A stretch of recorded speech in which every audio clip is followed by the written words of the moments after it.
Salut à tous, on se retrouve pour l'épisode 2208 du Zap Image. On commence aujourd'hui en ce mardi 14 mars avec tout d'abord l'anniversaire de Nicolas Anelka, ancien attaquant de l'équipe de France. Il fête aujourd'hui ses 44 ans. Il a joué dans beaucoup d'équipes différentes, que ce soit le PSG, que ce soit le Real Madrid, Chelsea, encore plein d'autres clubs. Et on peut voir quand même son palmarès plutôt pas mal quand même. 2 fois la Ligue des Champions remportée, une coupe Intertoto, 2 fois la Première Ligue, une Super Ligue turque, une Serie A, 3 FA Cup, 2 Community Shield, une fois l'Euro 2000, il était dans le groupe de l'équipe de France et une Coupe des Confédérations. Bon anniversaire à Nicolas Anelka. On va parler maintenant de ce qui s'est passé hier soir. Hier soir, on était lundi, il y avait quelques derniers matchs, on va dire, dans les gros championnats en Europe. Donc en Italie, la dernière affiche de cette journée italienne qui s'est jouée tout le week-end dernier, c'était entre l'AC Milan et l'équipe de Salernitana. Et score final 1 partout. L'AC Milan fait encore du surplace, parce que normalement l'AC Milan, les gars, doit s'imposer comme contre cette équipe de Salernitana, surtout à San Siro. Donc Giroud, buteur côté milanais contre un but de Boulaïdia côté Salernitana, l'ancien joueur de Reims. Maintenant il joue là-bas du côté de Salernitana. On peut voir les statistiques du match. L'AC Milan concède le match nul, mais l'AC Milan a eu beaucoup d'occasions, plus de 24 tirs quand même. Mais le problème, c'est que 24 tirs, seulement 4 tirs cadrés, 20 frappes hors cadre. Donc voilà, beaucoup de manque de précision, on peut dire, devant les buts adverses, alors que l'équipe de Salernitana, c'est seulement 6 tirs, 3 tirs cadrés, 1 but. Donc du coup, voilà, score final à partout entre ces deux équipes. Et on revient sur Giroud, je dis Giroud buteur juste avant la mi-temps. Et avec son nouveau but, donc c'est déjà son 8e but de la saison en Serie A. Félicitations bien sûr à l'attaquant français qui marque des points, on peut dire, avant la liste. Du prochain rassemblement de l'équipe de France qui sera dévoilé après-demain. Donc voilà, félicitations à Giroud. Et il a marqué sur une passe d'Ismaël Benasser qui fait une immense saison. On sait, le milieu algérien du côté de l'AC Milan.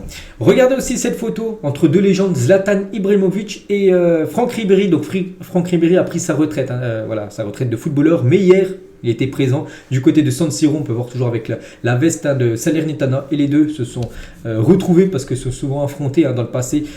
Franck Ribéry et Zlatan.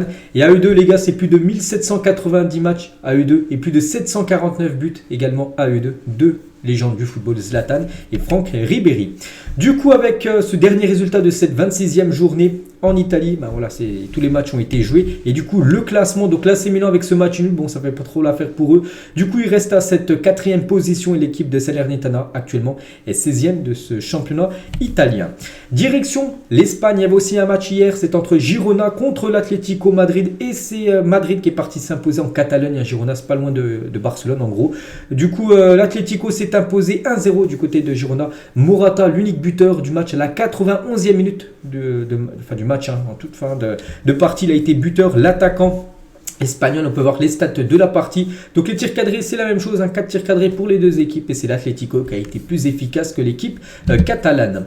Et Morata, regardez la célébration qu'il a fait. Il a fait la célébration de Paulo Dybala, cette célébration qu'a fait Dybala pas mal de fois cette saison, vous savez, où il met il fait la célébration masque, on peut dire.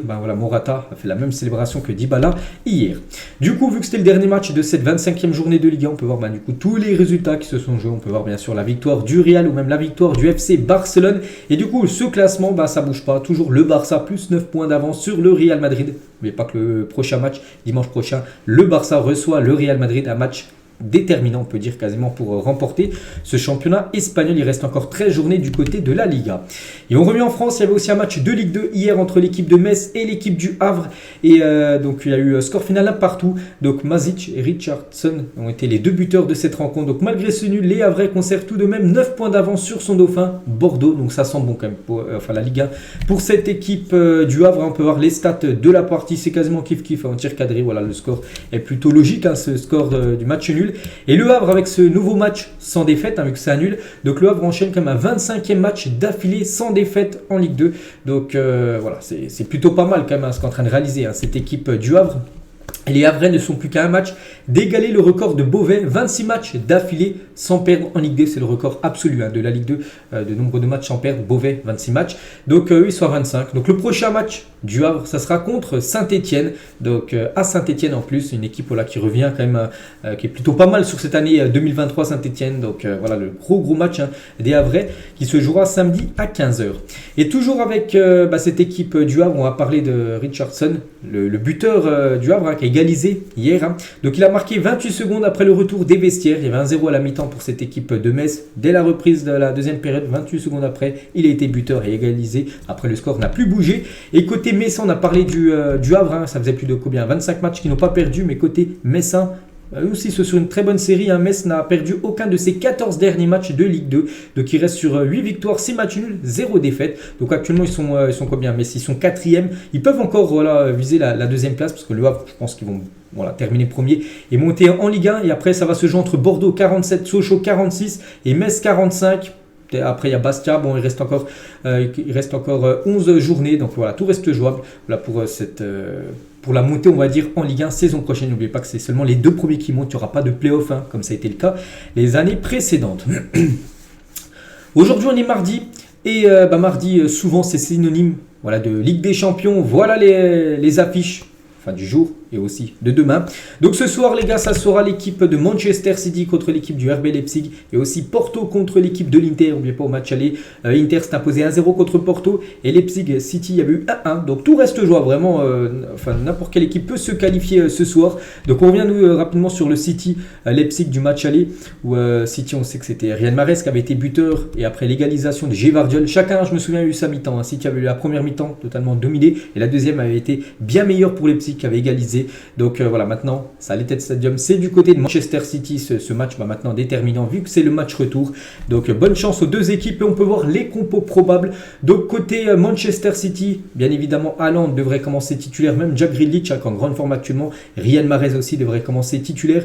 Ou même Bernardo Silva, même Rodri. Et côté Leipzig, Gvardiol bien sûr sera titulaire, un homme fort de cette équipe de Leipzig. Il y a aussi André Silva, Timo Werner ou même Forsberg. Concernant Christopher Nkunku, donc il n'est pas présent, je crois qu'il est forfait en plus pour le match ce soir parce que c'était blessé, il avait une déchirure il y a quelques jours. Donc normalement les compos probables pour ce City Leipzig ce soir.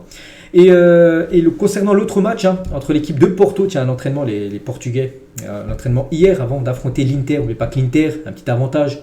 Ils ont gagné 1-0 match aller, donc tout reste jouable. En plus, là, c'est dans leur stade du côté de Porto. Ils auront leurs supporters derrière eux pour les soutenir. Et on peut voir les compos probables pour ce Porto Inter Milan. Donc côté Porto, donc que ce soit Pepe, l'infatigable Pepe, 40 ans. Devrait commencer bien sûr titulaire. Taremi, que j'ai parlé hier, les gars, qui marque beaucoup de buts. Et je crois qu'il est déjà à plus de 4 saisons d'affilée en marquant au moins minimum 21 buts. Il sera bien sûr présent, certainement titulaire. Et côté Inter Milan, que ce soit le duo Lukaku-Martinez, ça devrait commencer aussi dès le départ. Barilla, Çalhanoğlu, Mkhitaryan, ou même Bastoni, bien sûr, eux aussi devraient être dans le 11 de départ. Ou même Skriniar, certainement futur joueur du Paris Saint-Germain, lui aussi devrait débuter ce soir dans le 11 de départ. Toujours avec la Ligue des Champions, un petit coup d'œil aussi au classement des meilleurs buteurs avant les matchs de cette semaine. N'oubliez pas que c'est Salah qui jouera demain contre le Real Madrid qui est à 8 buts. Mbappé, lui 7 buts, ça ne bougera plus vu que le PSG est éliminé. Vini Junior 6 buts et aussi Raúl Mario qui a 6 buts et Mario va encore jouer 2 matchs vu que le Benfica au moins qualifié pour les quarts, donc il reste quart de finale aller, quart de finale retour. Donc concernant le classement actuellement des meilleurs buteurs du côté de la Champions League. Regardez cette info qui date il y a quasiment, c'était en 2019, c'était le 13 mars 2019, donc là on est le 14 mars, c'était hier exactement, souvenez-vous, c'était un 8e de finale retour entre l'équipe du Bayern et l'équipe de Liverpool. Et on se souvient, Sadio Mané, moi je me souviens, je ne sais pas si vous vous souvenez, un but magnifique de Sadio Mané qui avait dribblé, même contourné, Manuel Neuer pour aller marquer et pour surtout éliminer. Liverpool cette année-là avait éliminé le Bayern Munich dès les 8e de finale. Et même cette année-là, 2019, ils étaient allés jusqu'au bout. Liverpool, ils avaient été en finale contre l'équipe de Tottenham qu'ils avaient gagné. On se souvient que l'année juste avant, ils avaient perdu contre le Real Madrid en 2018 sur le score de 3-1 en finale. Et aussi cette photo, c'est pas un jour pour jour, mais on se souvient tous aussi de ce Bayern Real Madrid à l'époque. Là, ce coup franc de Cristiano Ronaldo. Et là, sur cette action, Ronaldo marquait un but. Donc on peut voir Toni Kroos qui était dans le mur tout à gauche, le mur du Bayern, il est encore joueur du Bayern Munich. Donc il y a quand même quelques années, bien sûr, cette photo. Mais Modric, par exemple, toujours joueur, bien sûr, de l'équipe madrilène. Tiens, en parlant du Real Madrid, regardez la une aujourd'hui du journal Marca. Et aujourd'hui, que ça soit même aujourd'hui ou même les jours précédents, ça parle que de l'affaire Negreira. Vous savez, cette affaire qu'entache, on va dire, l'image du FC Barcelone. Regardez la une journal Marca, qui est un journal madrilène. Donc là, pressionne. Donc en gros, on peut voir l'écusson un petit peu du FC Barcelone. Et en gros, il y a beaucoup de pression, bien sûr, sur le Barça. La une du journal Sport, cette fois-ci du côté de Barcelone, on peut dire haute tension. L'affaire Negreira met à rude épreuve la relation Barça Barça-Madrid avant le classique décisif, le Classico qui se jouera dimanche prochain, voilà, dans 5 jours. Donc voilà, toutes les unes, enfin les grosses unes, que ce soit Marca, que ce soit Sport ou même Mundo Deportivo. Donc c'est comme ça que Madrid presse, en gros, voilà, c'est par rapport à cette affaire Negreira, où le Barça, bien sûr, pourrait peut-être perdre des titres si vraiment c'est confirmé qu'ils ont payé le numéro 2 de l'arbitrage ces dernières années, pourrait peut-être être déchu de tous les titres qu'ils ont remportés pendant cette période. Donc c'est-à-dire peut-être des Ligas, des Coupes du Roi. C'est pour ça que le Real Madrid met un peu la pression sur tout ça, parce qu'il pourrait peut-être du coup récupérer des Ligas remportées. Ça venait de confirmer que l'affaire Negreira, c'est pour ça qu'il y a une grosse tension actuellement, et c'est pour ça que ça fait depuis quelques jours à chaque fois les unes, que ce soit les journaux madrilènes, les journaux du Barça, ça Sport et Mundo Deportivo, c'est plus bien sûr concernant le Barça. Et Laporta, il a dit: je suis vraiment excité d'affronter les Scélérats qui tentent de souiller notre club. Donc les Scélérats, en gros, c'est ceux qui qui tachent l'image du Barça, qui ont sorti cette info, voilà, de Negreira, avec que le Barça aurait payé cet arbitre et tout ça. Donc voilà, il va devoir s'expliquer. Là, normalement, il va faire une conférence de presse, mais c'est imminent, peut-être dans la semaine, peut-être la semaine prochaine. Il va essayer de mettre tout au clair, mais bon, il y aura un procès, tout ça, pour savoir vraiment le dénouement final. Et voilà, comme j'ai dit, le Barça peut risquer très très gros s'ils ont payé l'arbitre, s'ils ont été favorisés par l'arbitrage pendant, je sais pas, 10-15 ans. Ça pourrait coûter très cher pour le club Blaugrana. Toujours avec le Barça, la justice espagnole annule le nouveau contrat de Gavi. Par conséquent, Gavi finira la saison avec une licence jeune. Son contrat actuel se termine cet été. Le Barça peut néanmoins faire appel de cette décision. Donc voilà, ce qui veut dire, bon, après il pourra quand même jouer. Même s'il n'a pas de contrat qui est enregistré à la Liga. Il avait ce contrat, mais du coup ils l'ont annulé parce qu'il a été suspendu pour une question de procédure, tout ça. Donc il n'a plus de contrat du côté de Barça, mais il a un contrat jeune. Mais il peut encore jouer, il n'y a pas de souci du côté du FC Barcelone. Mais le problème, c'est que le joueur pourra terminer sans souci, mais pourrait se retrouver libre dès cet été. C'est-à-dire, en gros, il peut quitter s'il veut. Bon, je ne le vois pas quitter le Barça, mais s'il veut, en fin de saison, il peut rejoindre, je sais pas, je prends au pif, tiens, l'équipe de Chelsea qui veut s'offrir Gavi. Ils lui promettent une grosse prime à la signature, je sais pas, de 40 millions d'euros. Donc voilà, dire Gavi irait du côté de Chelsea pour seulement 40 millions d'euros. Ce serait un gros coup, bien sûr, de s'offrir ce joueur pour 40 millions d'euros. Et le Barça pourrait rien dire parce qu'il sera en fin de contrat, en fin de saison. Donc voilà, ce dossier, les gars, sur, on va dire, Gavi. Et toujours avec Gavi, donc ce joueur qui tacle de la tête, on l'avait vu hier, c'était avant-hier contre Bilbao, et c'est pas la première fois. Regardez, il a déjà fait avec la sélection espagnole, tout en bas. Tiens, c'était là en plus contre la Coupe du Monde, lors de la Coupe du Monde contre le Maroc, parce que je vois un short marocain. Donc voilà, souvent les gars ils taclent très près du sol, on peut dire, avec la tête. Voilà, c'est surtout ça qui est complètement insolite pour Gavi.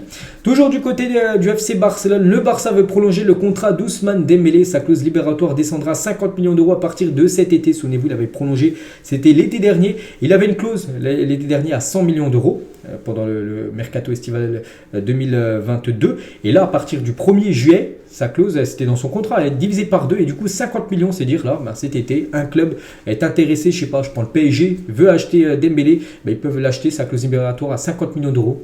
Donc voilà, c'est pour ça que le Barça va absolument le prolonger avant le 1er juillet pour augmenter cette clause, parce que 50 millions d'euros, je pense qu'il y a beaucoup de clubs qui pourraient se permettre d'offrir cette somme pour acheter Dembélé. Toujours avec le club Blaugrana, pas mal d'infos sur le Barça aujourd'hui.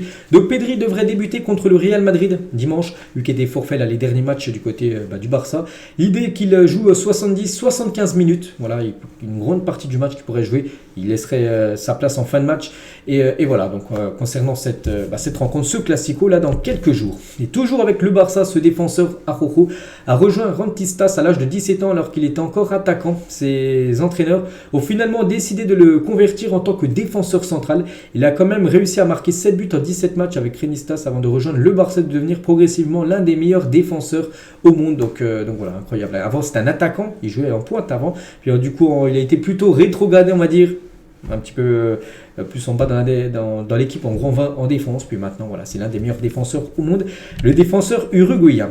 Regardez le dernier post Instagram de Karim Benzema, je fais tout pour y arriver. Voilà, nouveau post de Karim Benzema. On sait que Benzema adore, il est souvent actif, comme sur les réseaux sociaux. L'attaquant madrilène, toujours avec le Real Madrid pour Carlo Ancelotti, Toni Kroos et Luka Modric sont intouchables. Ils débuteront mercredi contre Liverpool. Voilà, ces deux joueurs qui prennent de l'âge, on sait qu'il y a la relève quand même du côté du Real Madrid en milieu de terrain, mais voilà, pour Ancelotti, lors des grands matchs, par exemple ce Real Madrid-Liverpool prévu demain, il va quand même mettre des valeurs sûres comme Modric et Toni Kroos directement dans le 11 de départ.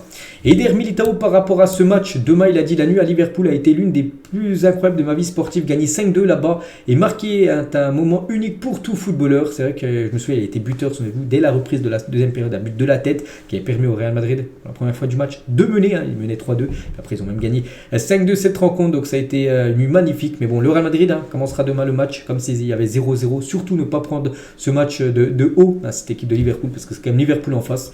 Même si ça semble compliqué pour les Reds, attention, parce qu'on sait dans le foot, des fois, il y a des choses incroyables qui se passent. Et ce match demain se joue du côté du Santiago Bernabéu. Une petite photo qui a été prise, c'est hier, exactement hier lundi. Donc ça avance, les travaux. On peut voir la structure métallique. Bon, elle n'est pas encore toute finie, la couronne, mais bon, ça avance énormément, voilà, ce stade. Dès que j'ai à chaque fois des nouvelles de l'avancée des travaux, je vous montre ça. Donc voilà, c'est bien parti pour être bien fini d'ici quelques mois. On va parler d'Eden Hazard, à l'attention de rester au Real Madrid jusqu'à la fin de son contrat en juin 2024. Ça, c'est un souci pour le Real Madrid parce que c'est l'un des plus gros salaires du club et il ne veut pas quitter. Le Real Madrid devrait rester jusqu'à l'année prochaine, jusqu'en juin 2024, en gros, jusqu'à la fin de son contrat. Après, bien sûr, le Real Madrid, jamais ils vont le prolonger. Donc, il quittera le club libre l'année prochaine et du coup, le Real Madrid aura perdu beaucoup d'argent. Vu que le Real l'avait acheté 150 millions d'euros, il pourrait partir pour 0 € tout simplement. Et toujours avec lui, il a dit, ça me manque, j'ai envie de jouer, donc lui qui est tout le temps sur le banc, j'ai envie de prendre du plaisir sur un terrain, j'espère au fond de moi que je puisse apporter quelque chose et que le coach compte encore sur moi. Pour l'instant, voilà, avec Ancelotti, on a l'impression qu'il ne compte pas du tout sur Eden Hazard. Après, Ancelotti pourrait quitter cette équipe du Real Madrid en fin de saison, peut-être après avec un nouveau coach, j'en sais rien, un nouveau coach du Real Madrid, ça venait de changer, peut-être il pourrait lui donner un peu plus de chance, parce que c'est vrai que sous Ancelotti, on ne le voit pas du tout rejouer, on va dire, Eden Hazard. Et toujours avec lui, je ne ferai pas de retour en sélection comme Pelé, Zlatan, Messi ou encore Zidane. Ça ne se fera pas, c'est sûr à 100%, ce ne m'est jamais passé par la tête et je crois qu'il avait arrêté à contre-cœur. Donc voilà ce qu'il dit, que voilà, en gros, il ne reviendra pas. On sait qu'il a pris sa retraite internationale, il ne reviendra jamais en sélection belge. C'est lui qui l'a dit aussi de ses propres mots. On va parler de Casemiro, quand Casemiro raconte comment il est devenu milieu défensif alors que lui aussi il était attaquant. Ça me fait penser un petit peu à Roro qu'on a parlé juste avant. C'est un peu le même cas pour Casemiro. Il a dit: quand je suis arrivé à Sao Paulo à l'âge de 12 ou 13 ans, il y avait 300 joueurs au test et il n'allait en garder que 50. Je m'étais présenté comme attaquant. Et quand il a demandé pour les attaquants, 40 personnes ont levé la main. En gros, il y avait beaucoup de joueurs qui ont fait les tests en tant qu'attaquant. Il s'est dit, voilà, il y a peut-être un peu trop d'attaquants, donc je vais essayer de jouer un autre poste pour avoir plus de chances d'être, on va dire, sélectionné. Donc il a dit: je me suis dit, je ne suis pas attaquant, il y a trop de concurrence. Qui est milieu défensif? 7 ou 8 ont levé la main et je me suis alors dit, voilà, je suis milieu défensif, alors que lui il était venu de base pour être attaquant et du coup il a levé la main pour être milieu. Puis du coup voilà, il a fait une magnifique carrière. On sait, le joueur Casemiro, incroyable, j'adore moi ces anecdotes à l'époque, de grands footballeurs. Et toujours avec Casemiro, maintenant c'est plus un joueur du Real, c'est un joueur de Manchester United. On sait, il a pris un rouge direct contre c'était Southampton le week-end dernier, et Manchester ne fera pas appel du carton rouge de Casemiro reçu avant-hier lors du match contre Southampton. Du coup, il devrait être suspendu comme 4 matchs parce qu'il a déjà pris un rouge cette saison. Du coup, 2 rouges dans la même saison. Du coup, la durée est plus longue. Donc 4 matchs, il devrait être suspendu. Casemiro. Côté toujours Manchester United, je vous avais dit également hier que l'autre mauvaise nouvelle, donc après le nul, après le carton rouge de Casemiro, c'est aussi la blessure de Garnacho. Et sorti sur blessure, dimanche, donc Garnacho devrait manquer le prochain rassemblement de l'Argentine. Il était dans le groupe de l'Argentine, c'est la première fois qu'il y avait son nom dans l'équipe première de l'Argentine. Du coup, voilà, s'il est blessé, il devrait être forfait. Les examens effectués ce lundi ont montré une blessure plus importante que prévu. Donc on lui souhaite un bon rétablissement au jeune Alejandro Garnacho. On va parler toujours de la première ligue, donc on parlait de Manchester United, mais là on va parler de Arsenal et Manchester City. Donc les deux équipes sont à 27 matchs joués, 66 points pour Arsenal, 61 pour City, 5 points d'écart entre ces deux équipes. On peut voir en gros le programme jusqu'à la fin de la saison. Concernant les deux équipes, bon, après à chaque fois les deux équipes ont des gros matchs, après il y aura un match déterminant, le match Manchester City contre Arsenal. Les deux équipes vont s'affronter, ça sera City. Voilà, donc c'est une donnée quand même à prendre en compte. Donc côté Arsenal, en grosse équipe, il y a City, il y a Chelsea, il y a Liverpool, il y a Brighton, Newcastle qui est quand même compliqué à jouer. Bon, après toutes les équipes en Angleterre sont compliquées à jouer. Donc voilà, les gros clubs, on va dire, que va affronter Arsenal dans les derniers matchs qu'il leur reste, dans 11 journées qui restent. Et côté City, en gros club, donc il y a Liverpool, il y a Arsenal, il y a Chelsea, l'avant-dernière journée à domicile, joueront contre l'équipe de Chelsea ou même l'équipe, Brighton, je dis qu'ils sont aussi compliqués à jouer du côté de l'Angleterre. Donc voilà, tout reste jouable, 5 points d'écart, hein, j'ai dit tout peut arriver dans cette fin de saison. Toujours avec Manchester City, on va parler de ce joueur Alvarez, bon, qui joue pas non plus énormément vu qu'il y a Haaland quand même au club, mais bon, il dépanne de temps en temps. Donc City souhaite prolonger d'un an le contrat de Julian Alvarez avec une revalorisation salariale à la clé. L'attaquant de l'Albi Céleste est lié jusqu'en juin 2027 actuellement. Il pourrait déjà encore prolonger 2028, 2029, j'en sais rien. Donc voilà, c'est imminent sa prolongation pour le jeune attaquant et champion du monde argentin. On va parler de Bellingham. Donc lui, je pense, c'est sûr. De toute façon, qui quittera Dortmund, ça sera le gros feuilleton l'été prochain.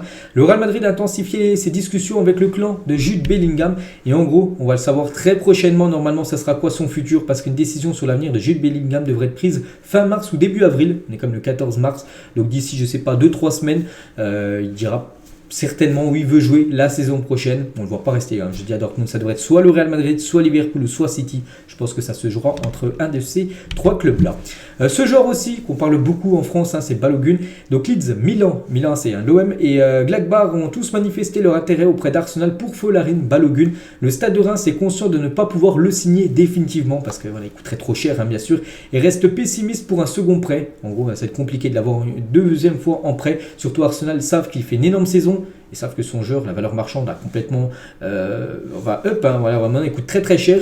Donc Arsenal n'a encore rien décidé concernant son futur, mais je pense pas que Arsenal, j'avais parlé il y a quelques jours, le conserve. Il ne sera pas conservé par les Gunners. Arsenal le vendra certainement. Et voilà, Leeds, Marseille, à choisir entre les 4 clubs, je préférerais qu'il aille du côté de Marseille, que voilà, il reste dans notre championnat de Ligue 1, tellement que bien sûr il est époustouflant depuis ce début de saison.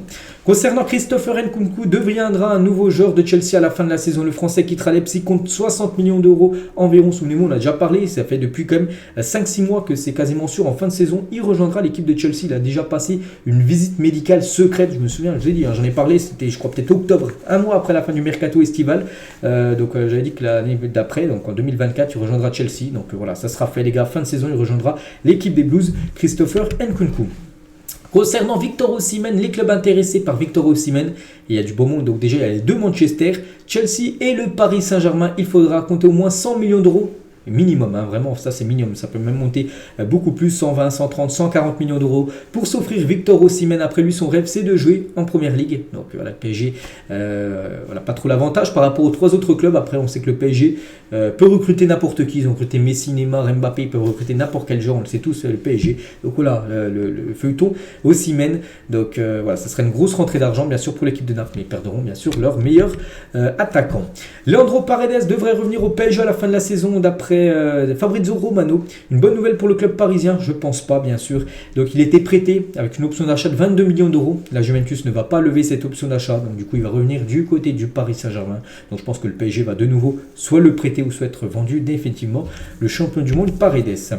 Concernant Lucas Hernandez, va prolonger au Bayern Munich. Le club et le joueur sont tout proches de trouver un accord pour Lucas Hernandez qui a repris le chemin de l'entraînement, lui qui est blessé depuis le premier match de la Coupe du Monde. Souvenez-vous, France-Australie, c'était blessé au bout de 10 minutes de jeu, remplacé par son frère Théo lors de cette rencontre.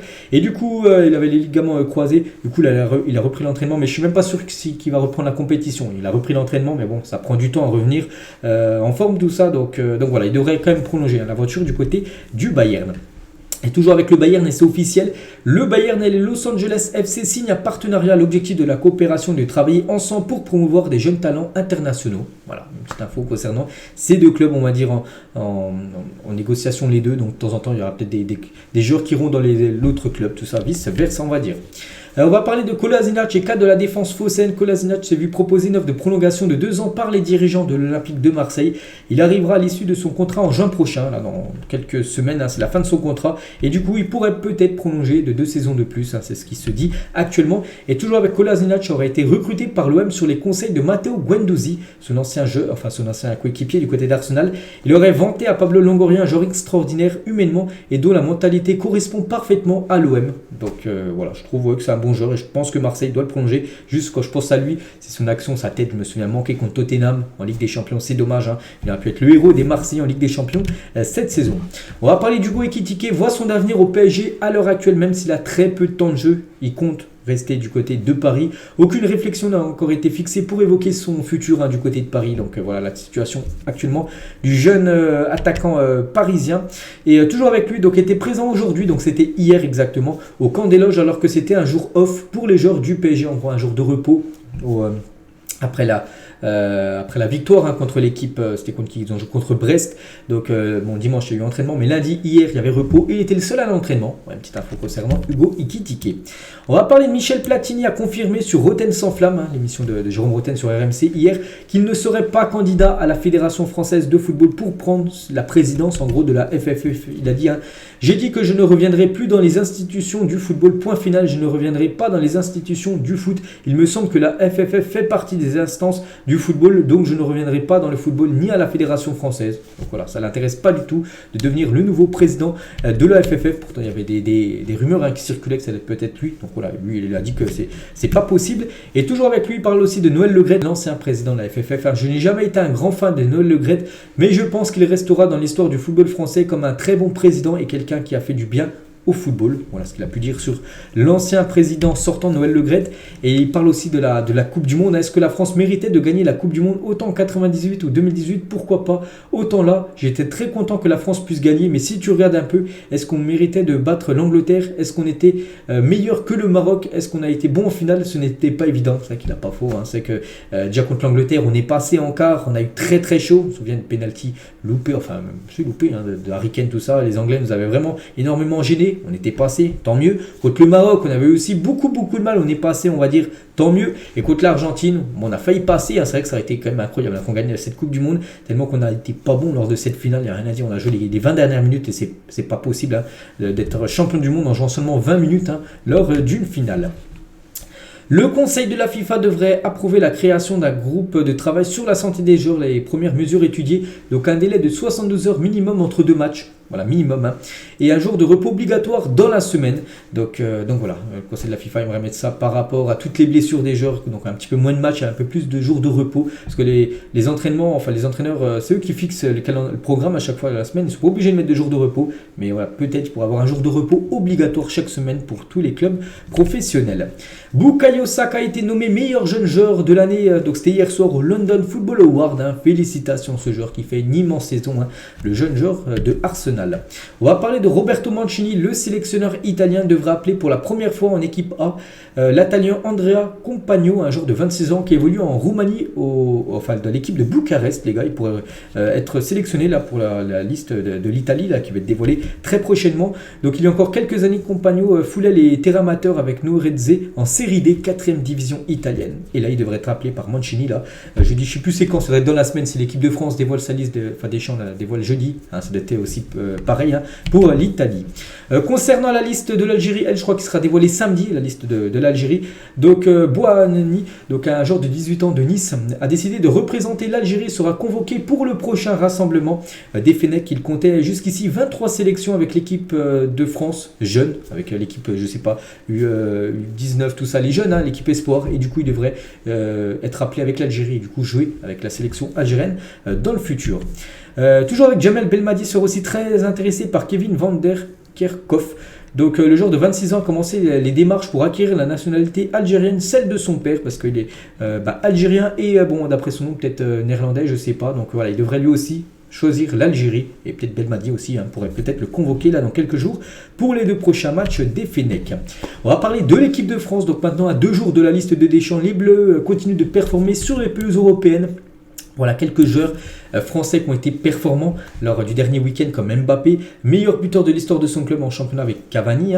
Rabiot, 2 buts, 3e doublé avec son club cette saison. N'oubliez pas qu'il a inscrit comme 7 buts du côté de l'Italie en Serie A. Rabiot, félicitations à lui. Saliba, les gars, 90 ballons touchés lors du match Arsenal-Fulham. Le plus de dégagement défensif 7 et le tacle réussi 3. Félicitations à lui. Tchouaméni, les gars, une passe D et 3e passe D en championnat cette saison pour Tchouaméni du côté du Real Madrid. En plus, magnifique passe D. Et aussi Pavard, un doublé de Pavard. Donc premier doublé avec son club lors de sa 150e apparition du côté du Bayern Munich. Lui aussi, les gars, c'est un joueur français qui sera, on espère, convoqué après-demain. C'est Randal Kolo Muani sur Instagram. Regardez les 2 photos qu'il a mis. Une avec le maillot à l'époque de l'équipe de France. Regardez, c'était même avant 98 parce qu'il n'y a même pas la première étoile des Bleus. Donc voilà, 2 photos de Randal Kolo Muani. Et on va parler de celui qui l'a écœuré en finale, bien sûr. Ce duel Kolo Muani Martinez en toute fin de match. Et les gants portés par Emiliano Martinez lors de la finale de la Coupe du Monde ont été vendus plus de 42 000 euros.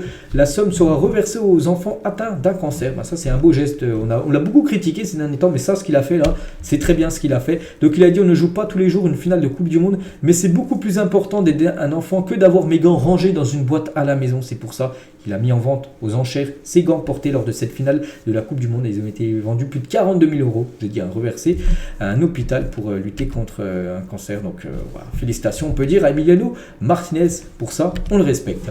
Un supporter de l'OM a demandé une grève de la faim aujourd'hui devant la commanderie, donc le centre d'entraînement de l'OM. Donc pourquoi? Donc en colère, il réclame le départ de Leonardo Balerdi, exclu hier, c'était avant-hier, face à Strasbourg. Donc regardez ce qu'il a fait, donc c'est fou déjà de faire une grève de la faim pour demander le départ d'un joueur. Balerdi dehors, s'il te plaît, on ne veut plus de toi, je fais la grève de la faim, vire Balerdi. Donc voilà, le peuple marseillais ne veut plus de toi. C'est vrai que déjà fautif du carton rouge contre Strasbourg. On se souvient contre Annecy, c'est lui qui avait été fautif quasiment sur les deux buts de Annecy, et aussi il n'avait pas marqué son penalty lors de la séance des tirs au but. Donc voilà, du côté de l'OM à Balerdi, il y en a beaucoup qui n'en peuvent plus. On va parler d'un match, les gars. L'Oudéac au SC, club de R1, a dû disputer 2 matchs le même jour suite à la programmation de la Ligue de Bretagne. Donc le premier avait lieu en R1 face à Pontivy, il y a eu un partout à 13h. Puis le deuxième à 15h, 2 heures après, c'était face à Plouvnon en Coupe de Bretagne. Donc cette fois-ci, ils ont perdu 1-0. Donc c'est la réserve qui a dû jouer le deuxième match, mais ce n'est pas l'équipe B qui devait jouer à ce match de Coupe de Bretagne. C'est aussi l'équipe première, mais ils ont joué 2 heures avant. Du coup ils ont quand même mis l'équipe réserve pour jouer ce match de Coupe de Bretagne. On va parler de Braithwaite, a marqué plus de buts en Liga cette saison que tous les joueurs du Barça, à l'exception de Lewandowski, cet ancien joueur du Barça, qui reste à Barcelone vu qu'il joue à l'Espagnol Barcelone. Et c'est vrai qu'il a marqué quand même pas mal de buts, 8 buts cette saison en Liga. Félicitations à lui. Il y a un petit coup d'œil par rapport au meilleur buteur de la Liga. Bon, il n'est pas dedans, Braithwaite, vu qu'il a 8 buts. Et par exemple, Benzema, l'ancien Pichichi, donc l'ancien meilleur buteur de la Liga saison dernière, 11 buts pour Karim. On peut voir que Joselu, Enes Unal, un joueur de Retafe, ont marqué plus, 12. Et le premier, c'est Lewandowski, qui en a 15 cette saison en Liga. Lui aussi, il en a pas mal. C'est en Serie A, c'est Dybala, 9 buts et 6 passes décisives pour l'Argentin Dybala. Il a marqué un magnifique but contre Sassuolo, là où il prend la balle, ça part en pleine lucarne, mais malheureusement son équipe de l'AS Roma pour lui s'est incliné 4-3 contre Sassuolo, c'était dimanche soir. Lui aussi il en a marqué beaucoup des buts, c'est Kvaratskhelia, un petit rappel les gars, en Serie A, 11 buts et 9 passes décisives sur 20 buts cette saison. En Liga, il y a seulement, en Serie A bien sûr, donc il y a seulement 2 joueurs en Serie A qui ont été décisifs sur 20 buts, lui et son collègue Osimhen, c'est les deux seuls. Donc félicitations à lui. Et regardez toutes les fois, en gros, les derniers matchs qu'il a pu faire. Donc, quand c'est vert, c'est des belles notes. Quand c'est bleu, c'est qu'il a été élu homme du match. C'est lui qu'en gros a eu la meilleure note. Donc voilà, souvent des belles notes. Voilà, pour ce genre Kvaratskhelia qui rêve de jouer au Real Madrid. Donc Kvaratskhelia était un grand supporter du Real Madrid dans son enfance, mais à ce jour, aucune négociation n'a lieu entre Naples et le club merengue, d'après Fabrizio Romano. Donc vu que maintenant c'est un joueur aussi qui coûte très très cher, bien sûr, ce sera compliqué pour le Real Madrid de lui réaliser son rêve, de le faire venir du côté du club, vu la saison qu'il est en train de faire. Toujours avec le Real à l'époque sur Real Madrid, on peut voir Benzema tout à gauche avec une coupe, je me souviens, où il avait laissé, il a fait la moitié cheveux longs sur le côté et court sur l'autre côté, je me souviens de cette coupe là. On peut voir Raoul, on peut voir Sergio Ramos ou même Di Maria ou même, je sais pas, Pepe qu'on a parlé tout à l'heure. Jonathan David, l'attaquant de Lille 1, mai samedi matin en grandissant au Canada, était consacré à la Première Ligue, à la Liga. La Première Ligue et la Liga sont le rêve de tous les enfants. Voilà ce qu'il a dit. Jonathan David, de toute façon, on sait ça sera sa dernière saison du côté de Lille et son rêve c'est de jouer du côté de la Première Ligue ou même du côté de la Liga, et ça sera un de ces deux championnats, le futur de l'attaquant canadien. Hansi Flick a déclaré avoir confié à Thomas Müller qui ne serait pas appelé pour les matchs de mars et de juin. Donc là, les 2 prochaines trêves internationales, il ne sera pas convoqué. Thomas Müller, événement, lui qui a toujours été appelé, ça fait plus de 10 ans qu'il joue quand même avec la sélection de la Mannschaft. Donc la porte n'est cependant pas fermée définitivement, il peut peut-être revenir dans le futur pour le joueur du Bayern Munich, mais voilà, pour l'instant, il ne compte pas sur lui. Hansi Flick, n'oubliez pas qu'il prépare l'Euro, c'est l'objectif de l'Allemagne, n'oubliez pas que l'Euro l'année prochaine 2024 se déroule en Allemagne. Regardez le classement final de la Ligue 1 selon le modèle prédictif d'Opta. En gros, on peut voir le PSG 99,6% de chances de terminer en gros à cette position où ils sont, donc en gros en première position de la Ligue 1. Donc Marseille 75% de chances qui termine deuxième de la Ligue 1. On peut voir là chaque équipe à peu près le pourcentage de chances qu'elle a de terminer sur sa position actuelle. Par exemple Angers 99,2% de chances de terminer 20e à la fin de la saison. Donc voilà, après c'est seulement des pourcentages, la vérité, vous savez, c'est sur le terrain. Et on finit les gars cet épisode aujourd'hui, ils sont tous à leur prime, donc au meilleur niveau. Pour vous, lequel est titulaire, remplaçant et on va dire l'autre réserviste ou vendu, on va dire. Donc moi je vous donne mon point de vue. Donc titulaire, je pars sur le meilleur pour moi, numéro 9 pur les gars, je partirai sur Thiago Immobile, le meilleur 9 les gars, dans la surface, pour moi c'est le meilleur finisseur, je pars sur lui. Remplaçant, je pars sur Giroud. Et réserviste vendu, je passe sur Jimmy Vardy. Après, Jimmy Vardy, c'est vrai que c'est un joueur peut-être plus élégant à regarder jouer, parce qu'il est peut-être un peu plus rapide que les deux autres. Mais voilà, chacun son style de jeu. Voilà, pour moi, c'est ça mon choix, on va dire mes choix par rapport à cette question. Donc voilà les gars, ce qu'il y a à dire aujourd'hui. J'espère que ça vous a plu. On se retrouve ce soir. 19h aux alentours voilà, de cette heure là pour bien sûr la deuxième partie de l'épisode avant les matchs de Ligue des Champions prévu aussi ce soir. Et moi je vous laisse bonne journée à vous et à tout à l'heure.